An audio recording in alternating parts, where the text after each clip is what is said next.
గడిచిన దినంలో మనం మత్తయి సువార్త 22వ అధ్యాయము 22వ వచనం వరకు ఉన్నటువంటి విషయాలను నేర్చుకోవటం జరిగింది. కైసరివి కైసరికి, దేవునివి దేవునికి ఇవ్వండి అని. పరిసయ్యుల శిష్యులు యేసు ప్రభు దగ్గరికి వచ్చి కైసరుకు పన్నిచ్చుట న్యాయమా కాదా అని ఈ శిష్యులతో పాటు హేరోదీయులను కూడా తీసుకుని వచ్చి అడిగినప్పుడు ప్రభు చెప్పినటువంటి అత్యద్భుతమైనటువంటి సమాధానం, మనందరికీ కనువిప్పు కలిగించే సమాధానం. కైసరివి కైసరికి ఇస్తున్నాం. ఎందుకనంటే తేడా జరిగితే కైసరు అసలు ఒప్పుకోడు. ట్యాక్స్ చెల్లించకపోతే ముక్కు పిండి వసూలు చేస్తారు, జైల్లో వేసి వసూలు చేస్తారు, తన్నైనా వసూలు చేస్తారు. దేవుడైతే ఈ పని ఏం చేయట్లేదు కదా అని అనుకుంటూ ఉన్నారు. కాక కాకపోతే వాస్తవం ఏంటంటే ఖచ్చితంగా ఆయనకు మనం లెక్క అప్పచెప్పాలి. ఆ లెక్క అప్పచెప్పే రోజు క్రీస్తు న్యాయపీఠం మీద నిలబడే రోజు, మన తుది శ్వాస రోజు, లేదా యేసు ప్రభు రెండవ రాకడ రోజు. కనుక అప్పటి వరకు దేవుడు మనల్ని అవకాశం ఇచ్చి మారటానికి సమయం ఇస్తున్నాడు. మారు మనసు నొందుటకు దానికి నేను సమయమిచ్చి తిని గాని అది మారనొల్లది అని సంఘాన్ని గురించి ఈనాడు ప్రకటన గ్రంథంలో చెప్పబడినట్లు మన గురించి దేవుడు చెప్పకుండా మనం జాగ్రత్త వహించాలి. ఆయనవి ఈ దేహం ఆయనదే, ఈ జీవం ఆయనదే. ఎందుకనంటే నరుని ఆత్మ యెహోవా పెట్టిన దీపం అని రాయబడింది, మనకు తెలుసు. ఆయన కష్టపడి తయారు చేసింది. కనుక ఈ దేహము, ఈ జీవమే ఆయనదైనప్పుడు దీని ద్వారా వచ్చే ప్రతి ఫలము ద్వారా, ప్రతి ఉపయోగము ద్వారా, ప్రతి మేళ్ల ద్వారా దేవుడికి మహిమ రావాలి, సాటి మానవుడికి మేలు కలగాలి. ఇదే దేవునికి దేవునికి దేవునివి దేవునికి ఇవ్వటం అంటే అర్థం. ఇక మిగిలినటువంటి సందర్భాల్లో మరొక వర్గం యేసు ప్రభు దగ్గరికి వచ్చింది.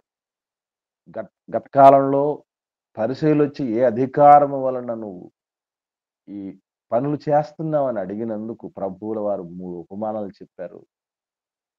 ఆ తదుపరి హేరోదీయుల శిష్యులు, పరిసయ్యుల శిష్యులు కూడా వచ్చి కైసరుకు పన్నిచ్చటం న్యాయమా కాదా అని చిక్కులు పెట్టాలని చూశారు. ఆ నెక్స్ట్ జరిగినటువంటి విషయం ఏంటంటే సద్దూకయ్యులు యేసు ప్రభు దగ్గరకొచ్చారు.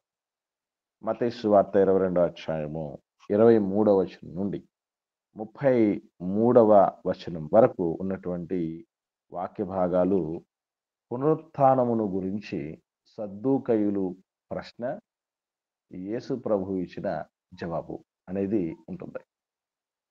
మత్తయి సువార్త 22వ అధ్యాయము 23వ వచనం నుండి 33వ వచనం వరకు, అనగా 11 వచనాల్లో ఈ విషయాలన్నీ ఉంటాయి.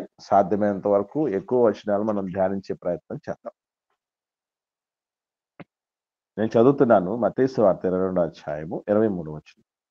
పునరుత్థానము లేదని చెప్పెడి సద్దూకయ్యులు ఆ దినమున ఆయన యొద్దకు వచ్చి, యేసు ప్రభు మీద ఇక్కడ ఆ దినమున అన్నటువంటి ఈ పరిస్థితులు ఏంటంటే కంటిన్యూ అవుతున్నాయి. వన్ బై వన్ ఒక్కొక్కరి తర్వాత ఒకరు, ఒకరి తర్వాత ఒకరు వచ్చి యేసు ప్రభుల వారి మీద దాడి చేయటానికి, ఆయన ఏదో ఒక రూపైన చిక్కులు పరచటానికి, ఆయన పరిచర్యను అంత చిన్న భిన్నం చేయటానికి, ఆయన్ని ఏ విధంగానైనా సరే వేదికకు అప్పగించటానికి, మహాసభకు అప్పగించటానికి, శిక్షించబడటానికి, ఆయన ఈ భూమి మీదనే లేకుండా చేయటానికి చేస్తున్నటువంటి విశ్వ ప్రయత్నాలు. ఈ ప్రయత్నాలు చేస్తున్నటువంటి వాళ్ళు చిన్న చితక వాళ్ళు ఏమాత్రం కాదు. సద్దూకయ్యుల బ్యాచ్ కూడా యూదులలో సంపన్న వర్గంగా పేరుగాంచినటువంటి వర్గం అంటది. యూదులలో సంపన్న వర్గంగా, ఎందుకు సంపన్న వర్గం అవటానికి అవకాశం ఉంటుందంటే ఒక్కటే గుర్తుపెట్టుకోండి, వీళ్ళు లౌకికవాదులు. అంటే వీళ్ళు పునరుత్థానాన్ని నమ్మరు. క్లారిటీగా అక్కడే రాయబడింది. పునరుత్థానము లేదు అని నమ్ముతారు. నమ్మడంతో పాటు చెప్తారు కూడా లోకానికి. లేదురా బాబు పునరుత్థానం. ఇప్పుడు పునరుత్థానము లేదు అని నమ్మి చెప్పేటటువంటి బోధ ఎంత ప్రమాదకరమైందంటే, ఇక స్వర్గమా, నరకమా, ఇవన్నీ ట్రాష్ అని కింద చెప్పిన దాని కింద లెక్క. ఈ మనం పరలోక రాజ్యం అనేది మనం చూస్తాం అనేది దేవుడి దగ్గరికెళ్ళిపోతాం. నీతిమంతులందరూ అక్కడున్నారు. యేసు ప్రభువును అక్కడున్నారు. పరిశుద్ధాత్మతో ఉంటాం. మనం సదాకాలం సంతోషంగా ప్రభుతో ఉంటాం. ఇవన్నీ అసలు ఏం లేనట్టే. వాళ్ళు నమ్మనట్లే ఇక. ఏం నమ్ముతున్నారు అనంటే, అసలు పునరుత్థానం ఒకటే కాదు. వీళ్ళు దేవదూతలను కూడా నమ్మరు. అంటే దేవుడు దూతల కాపుదలను ఎందుకు నమ్మరు? తర్వాత పరిశుద్ధాత్మను నమ్మరు. ఇవన్నీ చూస్తున్నప్పుడు మనకేమర్థం అవుతుందంటే, వీళ్ళు భౌతికవాదులు. అంటే పూర్తిగా చెప్పాలంటే ఒక హేతువాదుల కింద కూడా లెక్క చెప్పాలి. భక్తుల గుంపులో ఉన్నటువంటి భ్రష్టులు. అంతే కదా! వాళ్ళు పునరుత్థానాన్ని ఎందుకు నమ్మరు అంటే, పునరుత్థానం ఎవడు చూసాడు? దేవదూతను ఎందుకు నమ్మరంటే, దేవదూతను ఎవడు చూసాడు? పరిశుద్ధాత్మను ఎందుకు నమ్మనంటే, పరిశుద్ధాత్మను ఎవడు చూసాడు? నేను చూస్తే నమ్ముతా. అన్నంత భౌతికమైన వాదులు. అంటే భక్తుల ముసుగులో ఉన్న భౌతికవాదులు సద్దూకయ్యులు. ఇక్కడ విచిత్రమైన విషయం ఏంటంటే, సద్దూకయ్యులను చీదరించుకుంటూ ఉంటాం చాలామంది మనం. కాకపోతే మనలో గూడా అప్పుడప్పుడు సద్దూకయ్యులు బయటపడుతూ ఉంటారు. ఏదో దేవుడంటాడు, యేసుప్రభు అంటారు, పరలోకం అంటారు, నరకం అంటారు. దేవుడు వింటాడంటాడు. వింటాడంటారా? ఉన్నాడంటారా? లేస్తామంటారా చచ్చిపోయిన తర్వాత? ప్రభు వస్తాడంటారా ఇంతకు? నమ్మచ్చా? అనేటటువంటి సద్దూకయ్యుల వారసులు మనలో గూడా అప్పుడప్పుడు కనబడుతూ ఉంటారు. కాబట్టి ఇకపోతే వీళ్ళకున్నటువంటి కొన్ని మంచి లక్షణాలు అక్కడక్కడ మనకు కనబడతాయి. అవేంటి అనంటే, ఎంత చెడ్డవాళ్ళలోనైనా సరే, మంచిని మనం ఆలోచన చేయగలిగితే కొన్ని దొరుకుతాయండి. మనం ఆ దిశగా ప్రయత్నం చేయాలి తప్ప, ఎవరిలోనైనా, ఎవ్వరిలోనైనా కొన్ని ఆహ్, మంచిగా అంటే ఆచరించదగినవి వీటిని మనం ఫాలో అవ్వచ్చు అన్నవి కొన్నున్నాయి. ఇప్పుడు దెయ్యంలో గూడా వాడి దగ్గర నుంచి మనం ఆదర్శంగా తీసుకోవాల్సిన ఒక లక్షణం ఉంది. దెయ్యంలో గూడా. ఏదన్నా మీరు చెప్పగలరా? రెస్ట్ లేకుండా పని చేస్తుంటాడని. Very good sister. భలే చెప్పారు. మంచి మాట చెప్పారు. వాడసలు అలుపే లేనటువంటి వాడు. అప్పుడప్పుడు మా కొలీగ్స్ అట్లాగే నన్ను బాగా దగ్గరగా చూసినటువంటి మా సంఘ సభ్యులు ఎవరు మాట్లాడుతూ ఉంటారంటే నా గురించి, "ఎట్లొస్తుంది నీకు టైము? పాటలు రాస్తావు, వాక్యం చెప్తావు, రోజు చెప్తావు, బయట తిరుగుతావు, ఉద్యోగం చేస్తావు, కుటుంబాన్ని చూసుకుంటావు. ఎక్కడి నుంచి వస్తుంది నీకు టైం? ఇంత అలుపు లేకుండా ఎట్లా పని చేస్తావు?" అని నన్ను అడుగుతూ ఉన్నప్పుడు నాకు వెంటనే గుర్తొచ్చేడెవడంటే దెయ్యంగాడే. వాడు నిత్యం 24 అవర్స్ దివారాత్రములు అని రాయబడింది. దివారాత్రములు తన స్ మా మన సహోదరుల మీద దేవుడి దగ్గర ఫిర్యాదు చేసే పనిలోనైనా ఉంటాడు. ఎవడినైనా మింగే పనిలోనైనా ఉంటాడు. వాడికి వేరే డ్యూటీనే లేదండి. ఒక మాటలో చెప్పాలంటే వాడికున్నది చెడ్డ పని డ్యూటీ అయినా గూడా వాడు డ్యూటీ మైండెడ్. దెయ్యం డ్యూటీ మైండెడ్. మనకు గనుక అలాంటి డ్యూటీ మైండెడ్ గనక ఉండగలిగితే, అలుపు లేకుండా పని చేయగలిగితే, మంచి పని. వాడు చెడ్డ పని చేస్తాడు. మనం మంచి పని చేద్దాం. అలుపు లేకుండా మంచి కొరకు సిద్ధపడగలిగితే, అదేనండి దేవుడికి ఇవ్వటం అంటే. దేవునివి దేవుడికి ఇవ్వటం అంటే అదే. ఎంత కష్టసాధ్యమైనదో తెలుసండి. రోజులో కొన్ని గంటలు భక్తి కొరకు కేటాయించాలంటేనే మనం ఇబ్బంది పడుతూ ఉంటాం. బాధపడిపోతుంటాం. వాళ్ళ మీద బాధపడతాం. వీళ్ళ మీద బాధపడతాం. మమ్మల్ని ఏదో బాధ పెడుతున్నారు. మమ్మల్ని ఏదో హింసిస్తున్నారు. మమ్మల్ని ఏదో ఇబ్బంది పెడుతున్నారు. ఆహ్, అనేటటువంటి రీతిగా ఆలోచన చేసేవాళ్ళు ఉంటారు తప్ప, ఆలోచన చేస్తే దయ్యంలో గూడా మనం ఆచరించదగిన లక్షణాలు కొన్నుంటాయి. అలాగే సద్దుకయ్యుల్లో గూడా కొన్ని మంచి లక్షణాలు ఏమున్నాయనంటే, వీళ్ళు గూడా ఒకనాడు ఏం జేశారో, ఏం చేయటానికి ప్రిపేర్ అయ్యొచ్చారో ఒకసారి చూద్దాం. మత్తయి సువార్త. మత్తయి సువార్త 3వ అధ్యాయం 7వ వచనం చూడండి. 7వ వచనం. చదవండి. అతడు పరిసయ్యులలోను సద్దుకయ్యులలోను అనేకులు బాప్తిసము పొందుట చూచి, సర్ప సంతానమా, రాబోవు ఉగ్రతను తప్పించుకొనుటకు మీకు బుద్ధి చెప్పిన వాడెవడు? మారు చాలమ్మా మనసుకు తగిన చాలమ్మా ఫలము చాలమ్మా ఇక్కడ మనం ఏం గమనించాలి చెప్పండి? సద్దుకాయలో ఒక మంచి లక్షణం ఏంటది? ఈ వచనాలు చదివిన తర్వాత చెప్పండి. చదివాం కదా మనం. ఏం గ్రహించారండి? ఏమా బాప్తిసం పొందడానికి సద్దుకాయలు వచ్చినారు. అది అంటే బాప్తిసం పొందటానికి కూడా సద్దుకాయలు వచ్చారు అంటే అంత చిన్న విషయం అండి అది. చెప్పండి. అంటే బాప్తీసు ఇచ్చు యోహాను గారి దగ్గరికి బాప్తీసం పొందటానికి ఆయన రావటం జరిగింది. ఇంకో విషయం ఏంటంటే చాలా చాలా చాలా పరుష పదజాలాలతో బాప్తీసు ఇచ్చు యోహాను గారు దాడి చేయటం జరిగింది వాళ్ళ మీద. వాళ్ళతో మాట్లాడటం జరిగింది. కానీ కూడా అయినా కూడా వాళ్ళు వెనకాడలేదు సుమా. వాళ్ళు కూడా బాప్తిజం పొందారు. అసలు బాప్తిజం అనగానే దేనికి సంబంధించింది చెప్పండి? పునరుత్థానానికి సంబంధించింది కదా. పునరుత్థానానికి సంబంధించినటువంటి బాప్తిజం, తిరిగి జన్మించుటకు సంబంధించినటువంటి బాప్తిజం. అసలు చరిత్రలో వీళ్ళ సద్దుకాయల గురించి కొన్ని ఇంట్రెస్టింగ్ ఫ్యాక్ట్స్ ఏం చెప్పారంటే, మోషే గారు రచించినటువంటి పంచకాండాలను తప్ప వేటిని వాళ్ళు నమ్మరట. తోరా అని అంటారు వాటిని. ఆ తోరా అనే రాయబడినటువంటి మోషే గారి పంచకాండాలను తప్ప వేటిని నమ్మరట. అలా నమ్మని పరిస్థితి ఉంది కాబట్టి వీళ్ళు ఎక్కడికి తీసుకురావటం జరిగింది?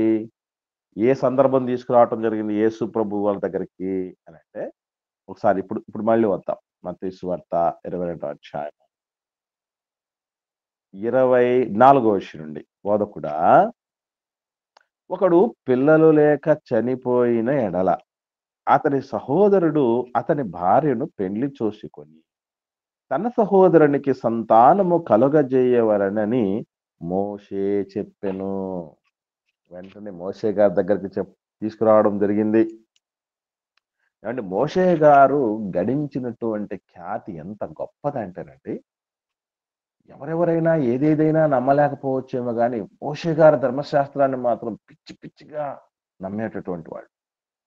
ఇకపోతే మోషే గారి ధర్మశాస్త్రానికి ఎవడైనా వ్యతిరేకంగా మాట్లాడుతున్నాడు అని తెలిస్తే కూడా వాళ్ళు చాలా చాలా తీక్షణంగా, తీవ్రంగా పరిగణించేటటువంటి వాళ్ళు.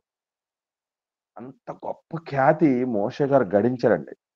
అందుకే స్టెఫెన్ గారు ప్రసంగిస్తున్నప్పుడు కూడా వీళ్ళందరూ చెప్తున్నటువంటి మాట ఏంటంటే, మోషే గారు మనకిచ్చిన ఆచారాలను పాడు చేస్తున్నారంట.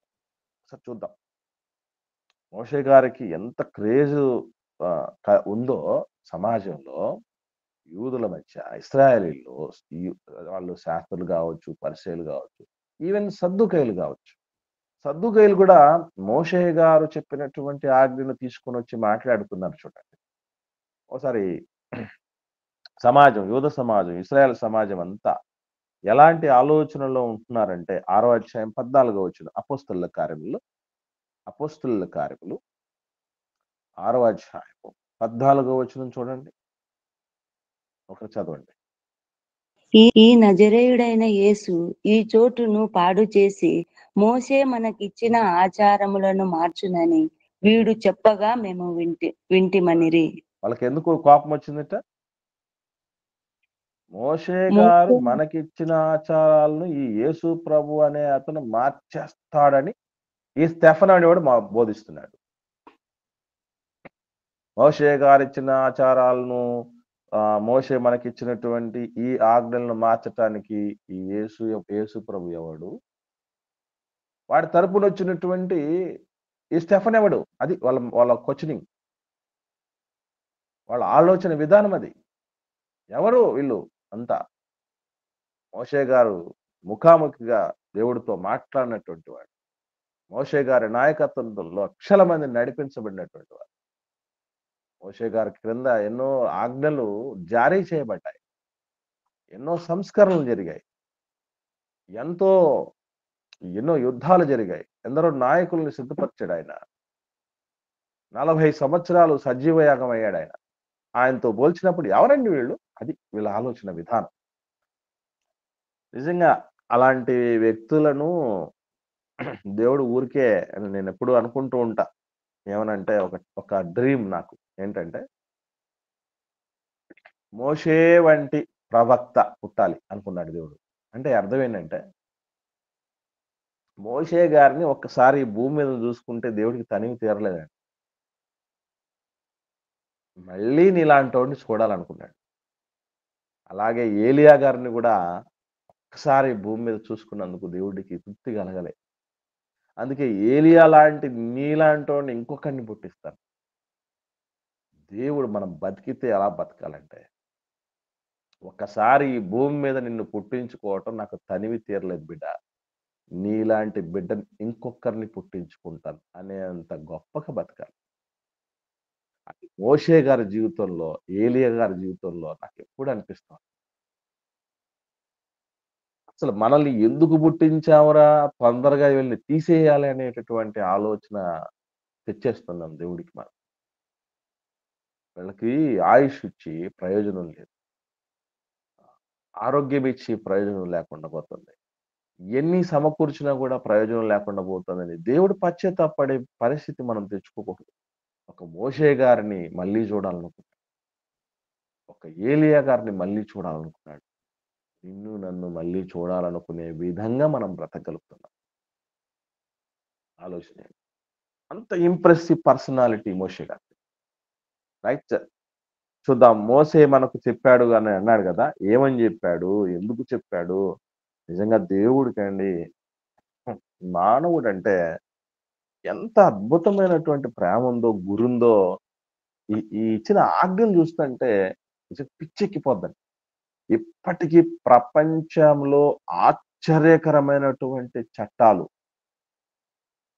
అడ్వాన్స్‌డ్‌గా ఉన్నటువంటి చట్టాలు, మానవునికి ఎంతో ఫేవర్‌గా ఉన్నటువంటి చట్టాలు, వారి వారి సాంప్రదాయాలు, వారి వారి గుంపులలో, వారి వారి జాతులలో చాలా చాలా ఉన్నాయి. హమ్మురాబీ చట్టం అని ఒకటుంది. మోషే గారి ధర్మశాస్త్రం అనేది మనం ఎలా అంటున్నామో యూదులకు, ఇశ్రాయేలీయులకి హమ్మురాబీ చట్టం అనేది ఒకటి వాళ్ళకి హమ్మురాబీ జాతికి సంబంధించినటువంటి వాళ్ళు. ఇలా కొన్ని కొన్ని ఉన్నాయి. ఓల్డెన్ డేస్ నుంచి ప్రాచుర్యం పొందింది. కానీ మోషే గారి ధర్మశాస్త్రం అంతగా గొప్పగా ఇంపాక్ట్ ప్రభావం చూపినంత ధర్మం మరొకటి లేదండి. ఎందుకంటే మీరు ప్రపంచవ్యాప్తంగా చట్టాలన్నిటిని చూడండి. రాజ్యాంగాలన్నిటిని గమనించి చూడండి.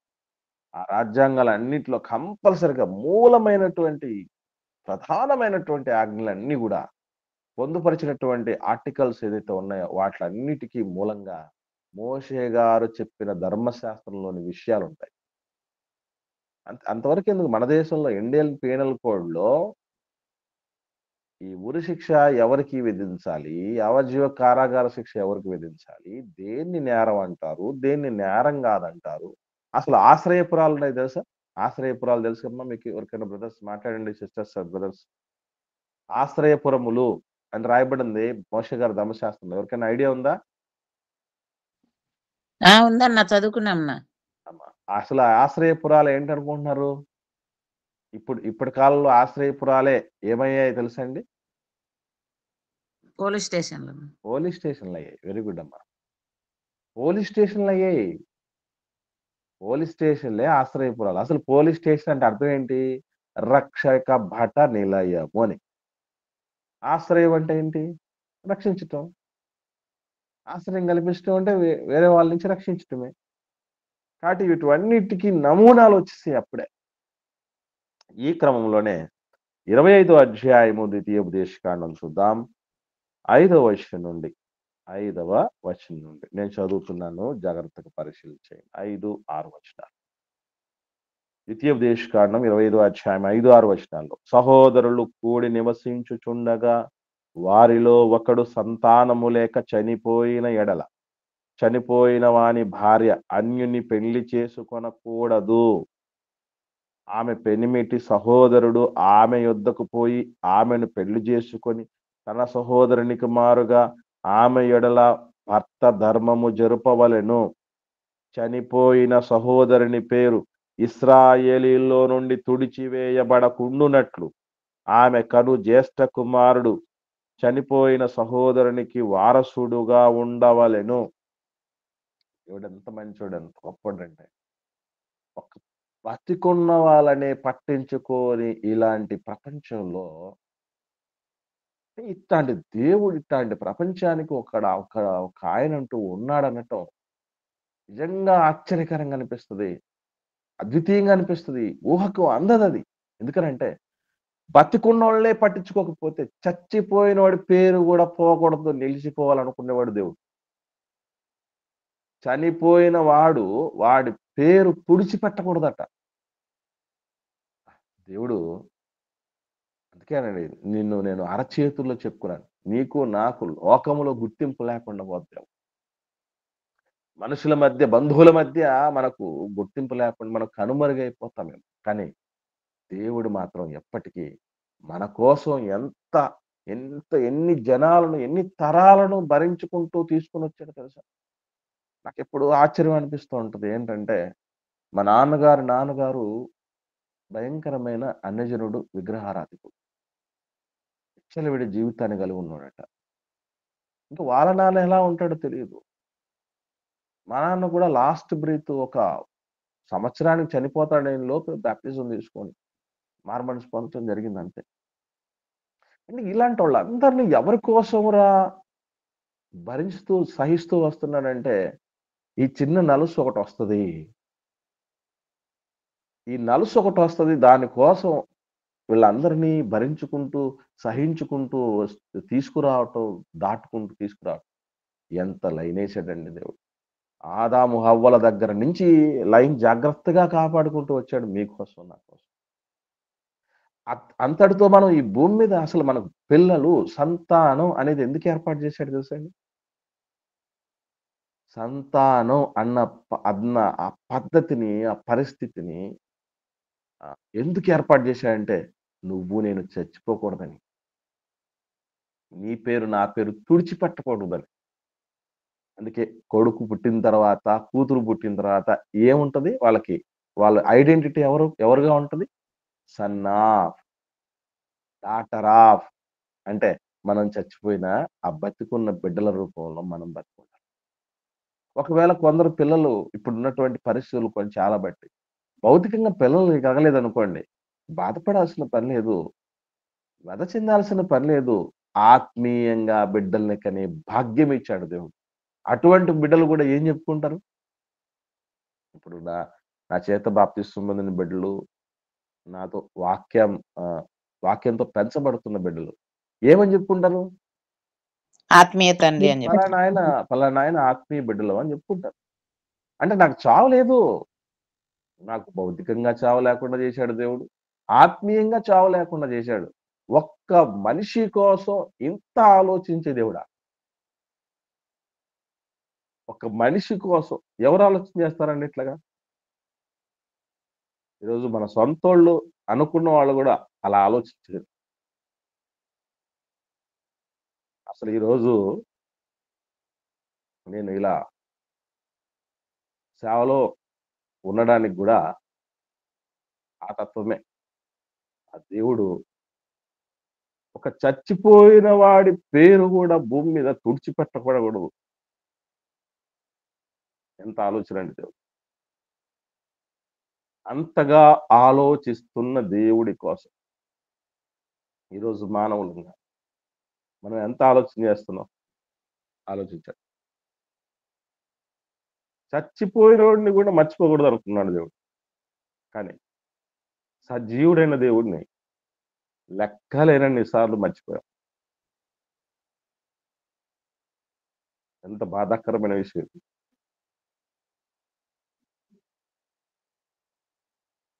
కాబట్టి ప్రియులారా, ఒక సహోదరుడు ఇశ్రాయేలీయుల్లో ఎందుకు ధర్మశాస్త్రం, మోషే గారు ఇచ్చిన ధర్మశాస్త్రం ఎందుకు అంత గొప్పదైంది అనంటే ఇదే కారణం. ఎవ్వడు కూడా ఈ ప్రపంచంలో ఉన్న ఎంత గొప్ప మేధావైనా సరే ఆలోచించనంత గొప్పగా మానవుడిని మానవుడిగా గుర్తించి విలువనిచ్చి నెత్తిన పెట్టుకునేవాడు దేవుడు. మనం ఈ భూమి మీదకి రాకమునుపు మనకైతే మన అమ్మ నాన్నలకైతే పెద్ద కష్టం లేదండి. కానీ దేవుడు మాత్రం ఈ భూమి మీదకి మనం రావటానికి ముందు కష్టం అంటే అవసరం లేనటువంటి దేవుడు. ఆయన కష్టపడాల్సిన పనేముంది ఆయనకి? ఆయన ఏమన్నా లేనోడా? ఈరోజు నీవు నేను మనం భౌతికంగా లేనోళ్ళం కాబట్టి కష్టపడుతున్నాం. పనెవరు చేస్తారు? పనెవరు చేస్తారండి? లేనోడే కదా చేసేది. ఉన్నోడు ఎందుకు చేస్తాడు? కాబట్టి దేవుడికి అవసరం లేదు. అవసరం లేని పనంటే అవసరం లేనటువంటి పరిస్థితి కూడా బిడ్డలు కల్పిస్తారు. ఈ ప్రపంచంలో బిడ్డలు అన్నటువంటి ఆ కాన్సెప్ట్ కంటే మించిన పెద్ద సవాలు మరొకటి లేదండి. మీరు కూడా ఒకసారి ఆలోచన చేయండి. అసలు వాళ్ళిచ్చే ఆనందం, వాళ్ళిచ్చేంత కిక్కు ఎవరివ్వరు. వాళ్ళిచ్చేంత పెయిన్ కూడా ఎవరివ్వరు. పెయిన్‌కైనా, ప్రశాంతతకైనా బిడ్డలే పెట్టింది పేరు. అందుకే దేవుడికి ఆనందమైన బిడ్డల వల్లే కలగాలి. బాధైన బిడ్డల వల్లే కలగాలి. దేవుడు అదే అనిపిస్తున్నాడు. కొందరు, కొందరు మాత్రమే మహనీయుల వల్ల ఆయన ఊరట చెందుతున్నాడు. ఆ కొందరి జాబితాలో మనం ఉండాలి. ఆ కొందరి జాబితాలో మనం ఉండాలి. అందుకే చనిపోయినటువంటి వాడి పేరు భూమి మీద తుడిచిపెట్టకూడదు. వాడు నిలిచిపోవాలి అనే ఆలోచన చేసి ఏం చేశాడంటే దేవుడు, చనిపోయినటువంటి వాడి సహోదరుడు నిలబెట్టాలి. మొదటగా జ్యేష్ఠ కుమారుడు పుడితే ఆ జ్యేష్ఠ కుమారుడికి చనిపోయిన వాడి పేరు పెట్టాలి. అంటే వాళ్ళ నాన్న కింద. వాళ్ళ నాన్న అని ఇప్పుడు బతుకున్న తమ్ముడి పేరు రాయకూడదు. వాళ్ళ అన్నయ్య, చనిపోయిన అన్నయ్య పేరిట పిల్లుండాలి. ఏమండి? నిజంగా ఈ పద్ధతి ఏదో ద్వితీయోపదేశ కాలంలో మోషే గారి కాలంలో దేవుడు పెట్టాడని కాదండి. అసలు ఈ ధర్మశాస్త్రాలు ఇవన్నీ రాక మునుపే యూదా గారి కాలంలో మనకు తెలుసు కదా! ఆదికాండంలో యూదా గారి యొక్క పెద్ద కుమారుడు చనిపోయాడు. చనిపోయిన తర్వాత రెండవ కుమారుడికి తామారునిచ్చి పెళ్లి చేయటం జరిగింది. ఒకసారి చూద్దాం. ఆదికాండం 38వ అధ్యాయం. ఆదికాండం 38వ అధ్యాయము 8వ వచనం నుండి చూద్దాం. 8వ వచనం నుండి. అప్పుడు యూదా యూదా ఓనానుతో, నీ అన్న భార్య యొద్దకు వెళ్ళి మరిది ధర్మము జరిగించి నీ అన్నకు సంతానం కలుగజేయి అని చెప్పాడు నాన్నగారు. దీన్నే మరిది ధర్మము అని అంటారండి. ఈ చట్టాన్ని, ఒక చట్టానికి ఒక పేరు పెడితే ఆ చట్టానికి మరిది ధర్మము అని పేరు పెట్టారు. మీ అన్నకు నువ్వు సంతానం కలగజేయి అని తమ్ముడు దిగి నాన్న చెప్పాడంటే, దేవుడు అనాదిగా తెలియకుండానే ఏం చేశాడంటే వీటిని ఏమంటారంటే సాంప్రదాయాలు అంటారు. మనం పారంపర్యాలు అంటారే. అంటే ధర్మశాస్త్రము లిఖిత పూర్వకంగా రాక మునుపు సైతం దేవుడు చాలా నేర్పించాడు. దేవుని బిడ్డలకి చాలా నేర్పించారు. అసలు యూదాలోకి ఎక్కడి నుంచి వచ్చింది ఈ లక్షణం అంటే, వాళ్ళ నాన్నగారు యాకోబులో నుంచి వచ్చింది. యాకోబు గారిలోకి వాళ్ళ నాన్నగారు ఇస్సాక్ గారిలోకి వచ్చింది. ఇస్సాక్ గారిలోకి వాళ్ళ నాన్నగారు అబ్రహాం గారిలోకి వచ్చింది. అబ్రహాము గారిలోకి వచ్చింది ఆత్మల కన్న తండ్రి అయిన దేవుడి దగ్గర నుంచి సుమా. కనుక నువ్వు సంతానం కలగచేయి మీ అన్నకి అని అన్నప్పుడు వాడు ఏం చేశాడు అనంటే 9వ వచనంలో, ఓనాను ఆ సంతానము తనది కానేరదని ఎరిగి ఆమెతో పోయినప్పుడు తన అన్నకు సంతానము కలగజేయకున్నట్లు తన రేతస్సును నేలను విడిచెను. అతడు చేసినది యెహోవా దృష్టికి చెడ్డది గనుక ఆయన అతన్ని కూడా చంపాడు. దీన్ని ఎంత సీరియస్ గా తీసుకున్నాడంటే దేవుడు, ఒక మనిషి పేరును భూమి మీద నిలబెట్టకూడదు అని మనిషి ఆలోచన. మనిషి ఆలోచనకి దేవుడి ఆలోచనకి మీ తలంపులు నా తలంపులు వేరురా. ఆకాశం భూమికి ఉన్నంత తేడా ఉంటదని దేవుడు ఊరికెలా చెప్పలే. మనిషి ఆలోచన ఎట్లా ఉంటదంటే, బతుకున్నప్పుడు ఒకడు ఉనికి లేకుండా చేయాలంటాడు. అలాంటప్పుడు చచ్చిపోయిన తర్వాత కూడా బతికించాలనుకుంటాడా? అలా అన్నేనండి. అన్నయ్యే. అన్న, అక్క. నిజంగా వీళ్ళ విలువ ఎంత గొప్పదంటే, ఈ ఆన్‌లైన్‌లో దేవుడి మాటలు వింటున్నటువంటి వాళ్ళలో అన్నయ్యలున్నా, అక్కలున్నా సంతోషపడండి, సంబరపడండి. ఎందుకనంటే పెద్ద బిడ్డ అని దేవుడు ఒకరిని ఈ లోకంలోకి తీసుకొస్తున్నాడంటే ఆ పరిస్థితి వేరు. ఆ స్టార్డమే వేరు. ఎందుకనంటే వాళ్ళు ఒక విధంగా చెప్పాలంటే త్యాగదనులు. వాళ్ళు ఎక్కిన చంక తమ్ముళ్ళ కోసం, చెల్లెల కోసం త్యాగం చేసి వాళ్ళనెక్కిస్తారు.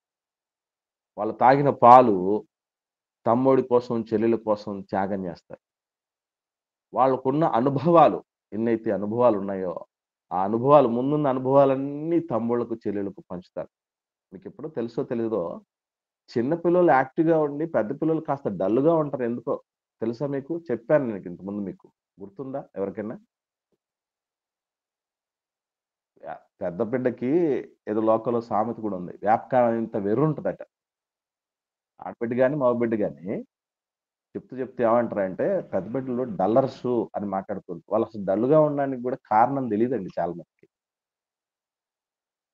ఎవరికైనా గుర్తుందా? ఎందుకు వాళ్ళు అలా ఉంటారో, చిన్నోళ్ళు యాక్టివ్‌గా ఎందుకుంటారు అనేది చెప్పింది ఎవరికైనా గుర్తుందండి? పెద్దోళ్ళని చూసి పిల్లలు త్వరగా నేర్చుకుంటారన్నా. వాళ్ళు డల్ అయిపోతారు. వీళ్ళు యాక్టివ్ అవుతారు. వెరీ గుడ్ అమ్మా. ఇంకో విషయం ఏంటంటే, మొదటి బిడ్డ పుట్టే సమయానికి తల్లి వాళ్ళకు పీర్ గ్రూప్ ఎవరు ఉండరమ్మా. అంటే వాళ్ళ సమవయస్కులు లాంటోళ్ళు ఎవరు ఉండరు. వాళ్ళు ఒంటరే. ఫస్ట్ స్టార్టింగ్ వాళ్ళే. కాబట్టి వాళ్ళు నేర్చుకునేది కొంచెం తక్కువుంటది. కానీ రెండో వాడో, రెండవ బిడ్డ వచ్చే సమయానికి ఆల్రెడీ వాళ్ళ పీర్ గ్రూప్ రెడీగా ఉంటారు. వాళ్ళ సీనియర్ రెడీగా ఉంటారు. కాబట్టి వాళ్ళ అనుభవాలు, వీళ్ళ అనుభవాలు అన్నీ కలగలిసి చిన్నోళ్ళు కాస్త యాక్టివ్‌గా కనపడతారు. అంటే ఒక మాటలో చెప్పాలంటే చిన్నవాళ్ళు యాక్టివ్‌గా ఉండడానికి కారకులెవరన్నమాట? పెద్దవాళ్ళు. పెద్దోళ్ళే. అన్న కారణం, అక్క కారణం. కాబట్టి ఎవరు జూసినా అప్పుడప్పుడు పెద్ద పిల్లోళ్ళకి అది సిబ్లింగ్ రైవల్రీ అంటారు దాన్ని. సిబ్లింగ్ రైవల్రీ అంటే సిబ్లింగ్స్ అంటే ఏం లేదు. ఒకే తల్లి కడుపున పుట్టిన బిడ్డలని. వాళ్ళ రైవల్రీ అంటే ఎప్పుడు కొట్లాడుకుంటూ ఉంటారు. ఎందుకు అంటే దానికి ముఖ్యమైన కారణం ఏందంటే చిన్నోళ్ళు యాక్టివ్‌గా ఉండడాన్ని బట్టి యాక్టివ్‌గా ఉన్నోళ్ళని అందరూ గుర్తిస్తారు. అందరూ పొగుడుతూ ఉంటారు. బాబోయ్! ఎంత టాలెంటు, ఎంత యాక్టివ్‌నెస్, ఎంత చురుగ్గా ఉంటారని. దీన్ని పెద్దవాళ్ళు వింటే, పెద్ద బిడ్డలు వింటే బాధపడతారు. అదిగోండి మేము డల్లర్స్ అని అంటున్నప్పుడు బాధపడుతుంటారు. కానీ బాధపడాల్సిన పని లేదు. అసలు ఆ చిన్నవాళ్ళ యాక్టివ్‌నెస్‌కు కారణమే పెద్దవాళ్ళు. చెల్లి యాక్టివ్‌నెస్‌కి, తమ్ముడి యాక్టివ్‌నెస్‌కి కారకులే పెద్దవాళ్ళు. కాబట్టి పెద్దవాళ్ళు ఎవ్వరు బాధపడకండి. మీరు నిజంగా త్యాగం. ఆ పెద్ద కొడుకుని అందుకే దేవుడు పెద్దోడు చచ్చిపోతే, పెద్దవాడు గొప్పతనాన్ని గుర్తించిన వాడు దేవుడు గనక, వాడు భూమి మీద నిలవాలి. వాడి పేరు పోకూడదు. పేరు. అసలు నిజంగానండి. మనకు మనం పేరు ప్రఖ్యాతులు సంపాదించుకున్నామని ప్రాకులాడితే అది ఎంతసేపు ఉంటది. దేవుడే నిలబెట్టాలనుకుంటున్నాడు గదా! మనకేంటి బాధ? మనకు బాధే అవసరం లేదండి. ఎవరి దగ్గరో గుర్తింపు పొందాలనో, లేకపోతే ఏదో ప్రాకులాటలు మనం చేస్తూ ఉంటాం. వద్దు. దేవుడు నిలబెట్టాలనుకుంటున్నప్పుడు మనకెందుకు బాధ? దేవుడు వేదికకు, లోకానికి అప్పగిస్తే దేవుడే నిలబడితే మనల్ని పేరు నిలబెట్టుకోవాలి. మామూలుగా ఉండదండి. మామూలుగా ఉండదు. కాబట్టి మనం దాని కోసం ప్రయాసపడాల్సిన పని లేదు. మనం మనకు దేవుడిచ్చిన పనేదో చేసుకుంటూ పోతే, ఆయన జరిగించాల్సినవి జరిగించుకుంటూ, సమకూర్చుకుంటూ ఎళ్ళిపోతాడంతే.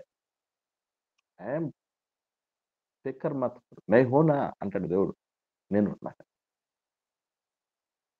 నమ్మకనేనండి. ఆనుకోకనే ఆయన మీద ఈరోజు మనం ఇన్ని తిప్పలు పడుతున్నాం. ఎంత సీరియస్‌గా తీసుకున్నానంటే చంపేసాడు. మనిషి పేరు నిలవకూడదు అనుకుంటున్నటువంటి వాడు, భూమి మీద నిలవకూడదనుకునేవాడు దేవుడు.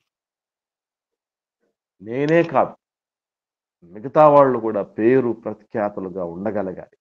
వారికి ఘనత రావాలని ఎవడైతే తప్పన పడుతూ ఉంటాడో, వాడిని కాపాడాలనుకుంటాడు లోకం. ఈరోజు మన మనస్తత్వం ఎలా ఉంది? ఆలోచించండి. ఓకే. ఇక మత్తయి సువార్త 22వ అధ్యాయానికి వద్దాం. తర్వాత జరిగినటువంటి మోషే గారు చెప్పినటువంటి ఈ విషయాన్ని వారు యేసుప్రభు ముందు పెట్టారు. ఇప్పుడు ఒక కేసు తీసుకొస్తున్నారు యేసుప్రభు దగ్గరికి 25వ వచనం నుండి. మత్తయి సువార్త 22వ అధ్యాయం 25వ వచనం నుండి చూస్తే, మాలో 7 సహోదరులు ఉన్నారు. మాలో మీన్స్ మాలో అంటే ఎవరిలోనండి? సద్దుకయ్యులు. సద్దూకైల్లో. Very good. సద్దూకైల్లో 7 సహోదరులు ఉన్నారు. మొదటివాడు పెళ్లి చేసుకుని చనిపోయాడు. అతనికి సంతానం లేనందున అతని సహోదరుడు అతన్ని భార్యను తీసుకున్నాడు. 2వ వాడు, 3వ వాడు, 7వ వాడు వాని వరకు 7వ వాని వరకు అందరూ అలాగే జరిగించి చనిపోయారు. అందరి వెనుక ఆ స్త్రీ కూడా చనిపోయింది. ఇప్పుడు మా డౌట్ ఏంటంటే, పునరుత్థానమందు ఈ 7 ఆమె ఎవనికి భార్యగా ఉండును? ఆమె వీరందరికీ భార్యగా ఉండెను కదా భూమి మీద ఉన్నప్పుడు అని యేసు ప్రభువుని అడిగారు.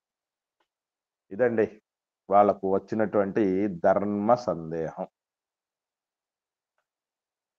ఇప్పుడు నేను అడుగుతున్నటువంటి ప్రశ్న, ఒక్క స్త్రీ ఒకరి తర్వాత ఒకరిని 7 మందిని పెళ్లి చేసుకున్నా కూడా సంతానం కలగలేదు అని చెప్తున్నారే, ఇది నిజమే అనుకుందాం కాసేపు. అంటే వాళ్ళు ఏదో ప్లాన్ చేసుకొని తీసుకొచ్చింది అని కొట్టేయకుండా, దీనికి సహేతుకమైన కారణాలు ఏముండొచ్చు అనుకుంటున్నారు మీరు? 7 సహోదరులు ఒకరి తర్వాత ఒకరు చనిపోయిన కారణాన్ని బట్టి వివాహం చేసుకున్నా ఆమెకు సంతానం కలగలేదు, ఆఖరికి ఏం కూడా చనిపోయిందంటే, దీనికి సహేతుకమైన కారణం ఏమై ఉండొచ్చు అనుకుంటున్నారు? అంటే గర్భఫలం దేవుడిచ్చు బహుమానం కదన్నా, దేవుడే ఇవ్వలేదని అనుకుంటున్నాను. ఓకే, ఇదొక తిరుగులేని ఆన్సర్. మాటలు చెప్పాలంటే, దేవుడు ఇవ్వకూడదు అని అనుకున్నప్పుడు మనం ఎన్ని ప్రయత్నాలు చేసినప్పటికీ కూడా అది కుదరదు. మనం అన్ని విధాలుగా అప్పుడప్పుడు చూడండి, పిల్లలు లేరని చెప్పేసి డాక్టర్లు చుట్టూ తిరుగుతున్నటువంటి వాళ్ళు డాక్టర్ గారు ఏం చెప్తారంటే, ఇతనిలో ఏం లేదు, ఆమెలో ఏం లేదు, అంతా బాగానే ఉంది అంటారు. అంత బాగానే ఉన్నా ఎందుకు పిల్లలు కలగట్లేదు అంటే, ఆయన అనుకోలేదు, దేవుడు అనుకోలేదని. Okay, very good, ultimate answer ఇది. ఇంకొకటి ఏమన్నా అవకాశం, దేవుడు వద్దనుకున్నాడు అన్న కారణం కాకుండా, వీళ్ళు లేనిపోయినటువంటి సహేతుకంగానటువంటి విషయాలను ఏదో కిట్టించి తీసుకొని వచ్చారు అన్న కారణం కాకుండా, ఇంకొక సహేతుకమైన కారణం ఏమైనా ఉంటుందా? వాళ్ళు దుర్మార్గులుగా ఉంటున్నారు కాబట్టి వాళ్ళ పేర్లు తీసుకురాకూడదని దేవుడు ఆలోచించి ఏమైనా ఈ పని చేసిండొచ్చు అనుకుంటున్నాను. ఓకేమ్మా. అంటే ఇక్కడ మనం ఇది కూడా ఒకటి మనం ఆలోచన చేయాలి. వాళ్ళు ఒకవేళ మొత్తం అందరూ దుర్మార్గులు అయి ఉంటే దానికి కూడా, అంటే మనకైతే ఇక్కడ దాఖలా లేదు, కానీ వాస్తవం ఏంటంటేనండి, ఇంకొక విషయం, కారణం సహేతుకమైన కారణం ఆలోచన చేస్తే ఆమె గొడ్రాలై ఉంటుంది. ఇంకోటి ఏంటంటే, గొడ్రాలు అవడానికి కూడా దేవుడే కారణం. ఎందుకంటే గర్భాల్ని మూసేసేది ఆయనే, గర్భాలు తెరిచేది ఆయనే. అంటే గొడ్రాలు కారణం కూడా ఒక సహేతుకమైనది. ఎందుకంటే ఇంతమంది వివాహం చేసుకున్నా కూడా కలగడం లేదంటే ప్రాబ్లం ఆమెలో ఉండడానికి అవకాశం. ఆ ప్రాబ్లం కూడా దేవుడే పెట్టింది. అది గొడ్రాలనబడినటువంటి వాళ్ళని లోకం చాలా మంది దూరం పెడుతుంది, శుభకార్యాలకు పిలవదు. తెలియని సత్యం ఏంటంటే, ఈరోజు ఇల్లాళ్ళుగా చేస్తున్నది దేవుడే, ఇల్లాళ్ళు కాకుండా ఆపేస్తున్నది దేవుడే. కాబట్టి దానికి సో మెనీ రకరకాల కారణాలు ఉంటాయి. అది ఇప్పుడు మనకు అవసరం లేదు కాబట్టి ఇదొక కారణమై ఉంటది. సో వీళ్ళు అడుగుతున్నటువంటి ఈ ప్రశ్న వాస్తవంగా ఆలోచన చేస్తే ఇది అంత సహేతుకంగా అనిపించట్లా. వీళ్ళు ఖచ్చితంగా ఏదో అబద్ధమాడినా అతికినట్టు ఉండాలంటారే. ఒకడు ప్రాబ్లంతో చనిపోతే ఓకే, రెండో వాడికి ఏమైంది? రెండో ఆప్షన్ పోతే 3, 4, 5, 6, 7 పరిస్థితి ఏంటి? కాబట్టి వీళ్ళు సహేతుకంగా ప్రశ్నను యేసుప్రభు దగ్గరికి తీసుకురావటలేదు అనేటటువంటి విషయం మనకు అర్థమవుతుంది. అందుకే యేసు ప్రభుల వారు కల్పించుకొని ఒక ప్రశ్న అడిగారు 29వ వచనంలో. ఏమని అంటే, అందుకు యేసు లేఖనములను గాని దేవుని శక్తిని గాని ఎరుగక మీరు పొరబడుచున్నారు. లేఖనములను ఎరగకుండా పొరబడినటువంటి పొరపాటు ఏంటి? నంబర్ 1. దేవుని శక్తిని ఎరగకుండా చేసినటువంటి పొరపాటు ఏంటి అని మీరు అనుకుంటున్నారు. ప్రశ్న మరొకసారి. లేఖనములను ఎరగకుండా పొరపాటు పడుతున్నారంటే దాన్ని ఏమనుకుంటున్నారు? ఇంతకు లేఖనంలో ఏమని ఎరగాలి? నంబర్ 1. దేవుని శక్తిని మీరు ఎరుగుటలేదు అని అంటున్నాడు యేసు ప్రభువు వారు ఈ ప్రశ్న విషయంలో. మరి దేవుడి శక్తి అంటే ఏంటి?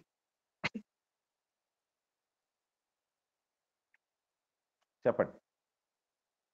అసాధ్యమైనది సుసాధ్యంగా చేయగలిగే శక్తిమంతుడు దేవుడు ఆయన. ఓకేమ్మా. అంటే నేను ఏమడుగుతున్నానంటే, ఇక్కడ వీళ్ళు అడుగుతున్నటువంటి ప్రశ్నకు సింక్ అయ్యే ఆన్సర్ యేసు ప్రభు చెప్పినట్టు అనుకుంటున్నారా?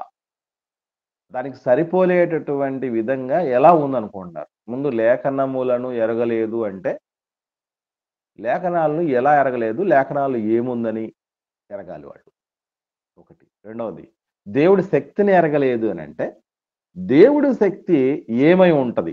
వాళ్ళు అడిగిన ప్రశ్నకు సంబంధం కలిగినటువంటి దేవుడి శక్తి ఏంటి? అది కాంటెక్స్ట్ దగ్గరికి రండి, సందర్భం దగ్గరికి రండి.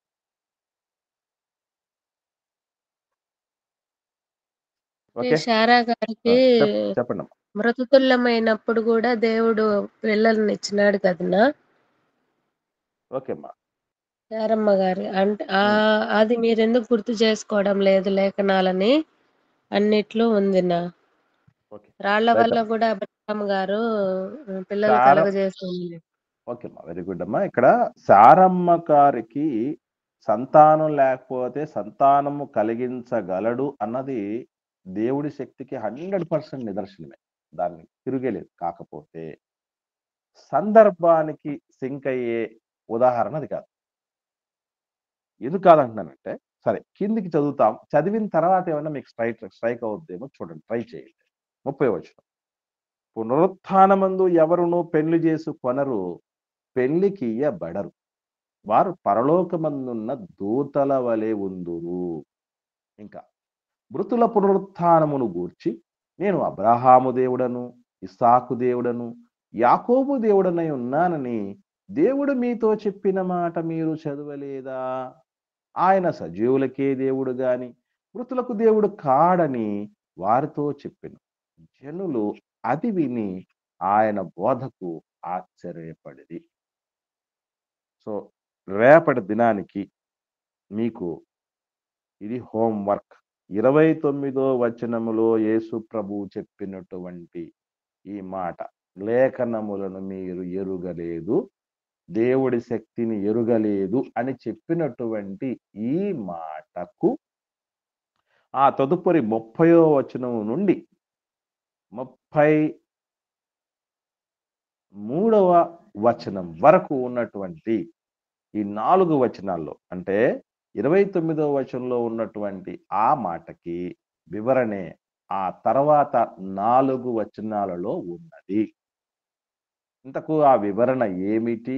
దాన్ని మనం ఎలా అన్వయం చేసుకోవాలి, ఆకలింపు చేసుకోవాలి? లేఖనాలు ఎరగకపోవటం అంటే వాటిలో ఏ ఆన్సర్ ఉంది, దేవుడి శక్తిని ఎరగకపోవటం అంటే ఏ ఆన్సర్ ఉంది అనేటటువంటిది మీరు చక్కగా నేర్చుకొని హోంవర్క్ చేసుకొని డిస్కషన్ చేస్తారో, లేకపోతే ఎవరైనా దైవజనులు మాట్లాడింది మీ దృష్టిలో ఓకే, వీళ్ళ దగ్గర మనం వీళ్ళు మాట్లాడింది వింటే మనకు ఆన్సర్ దొరుకుతుందని అనిపిస్తుందో అవి వింటారో, లేకపోతే ఏదైనా పుస్తకాలు చదువుతారో, లేకపోతే మీ మెదడుకి పదును పెట్టి ఆలోచన చేస్తారో, ఏం చేస్తారో మొత్తానికి 29వ వచనంలో ఉన్నటువంటి వివరణకు స్పష్టమైనటువంటి జవాబు మిగతా 4 వచనాల్లో ఉన్నాయి.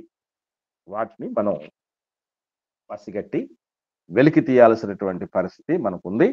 వాటి కోసం రేపటి దినానికి ప్రిపేర్ అయ్యి రావాల్సిందిగా ప్రేమతో మనం చేస్తుంది. మీకు డౌట్స్ ఉన్నా కూడా ఇవన్నీ కూడా నెక్స్ట్ దాంట్లో క్లియర్ అయిపోతాయి. ఓకే, ఒకరు ప్రార్థన చేయండి దయచేసి.